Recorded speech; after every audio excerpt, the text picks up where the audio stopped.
Hey guys, welcome back to the channel, and today we're going to be talking about all world ETFs and why they're one of the easiest ways to invest globally without needing to pick individual stocks. But here's the thing, most people don't realise, even though these ETFs look similar on service, the difference is in fees, index construction, sector weightings, and dividend strategy, which can completely change your long-term returns. Today I'm going to be breaking down 3 of the strongest all-world ETFs available, and I'm going to give you some deeper insights which most videos never mentioned. Now, just to be aware, this is for educational only and not financial advice. Nothing here is recommended to buy, sell, or hold as any investment, as investing involves risk, and you may get back less than you invest. So please always do your own research before investing. So what is a ETF? Well, an ETF is a basket of investments you can buy like a single stock. Some stocks track like markets like the S&P 500, some track sectors like tech or energy, some track the entire world. Now, the real power of ETFs come from 3 things: diversification, low fees, long-term consistency. The bigger advantage of ETF isn't just diversification, it's behavioral protection. When you own thousands of companies in one ETF, you're far less likely to panic sell during downturns. That buffer is one of the most underrated benefits of ETFs, and it's a major reason long-term ETF investors tend to outperform stock pickers. Now, the first pick we are going to mention is the Vanguard FTSE All World ETF. This is a classic global ETF, simple, diversified, and trusted by millions. Now, at time of recording, the current price is £125.98. It was launched in 2012. It has an expense ratio of 0.19%, dividend yield of 1.39%, and a 5-year growth of dividends of 8.19%. Has got £16.5 billion worth of fund size. Now, the sector breakdown: tech is at 28.9%, financials is at 16.6%, consumer discretionary is at 10.5%, with the top 3 holders being Nvidia, Apple, and Microsoft. This ETF is over 60% US companies, which surprises a lot of people. So that's not a flaw, it's a reflection of the global market in reality. The US dominates in tech, innovation, and market cap, so any all-world ETF would naturally lean heavily towards the US. Another overlooked detail: this ETF includes emerging markets, which adds long-term growth potential, but also short-term volatility.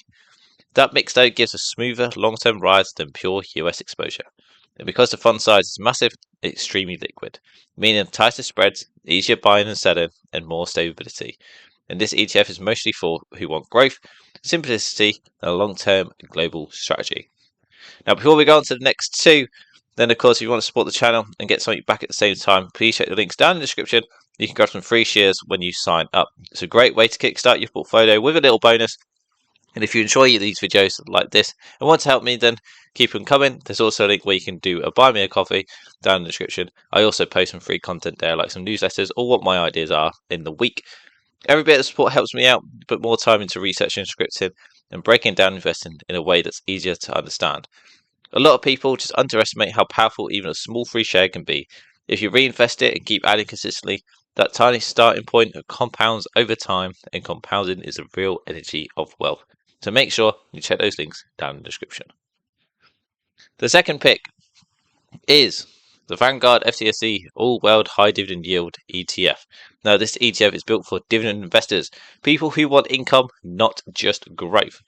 The time of recording is at £65. The expense ratio is at 0.29%. It was launched in 2013, and it has a dividend growth of 6.9%, with £5.9 billion.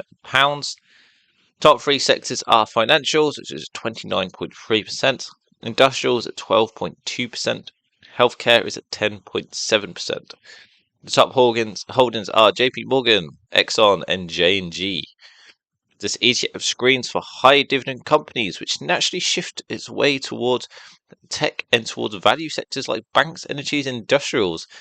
The key insight here is the dividend ETFs often underperform during tech-driven bull markets, but they shine when certain things happen.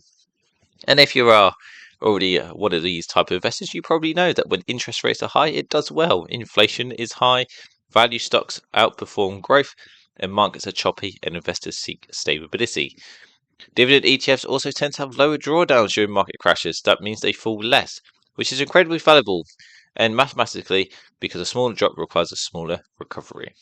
Now, like I say, the investors who want income, stability, and a more value-tilted global portfolio, this one is probably for you.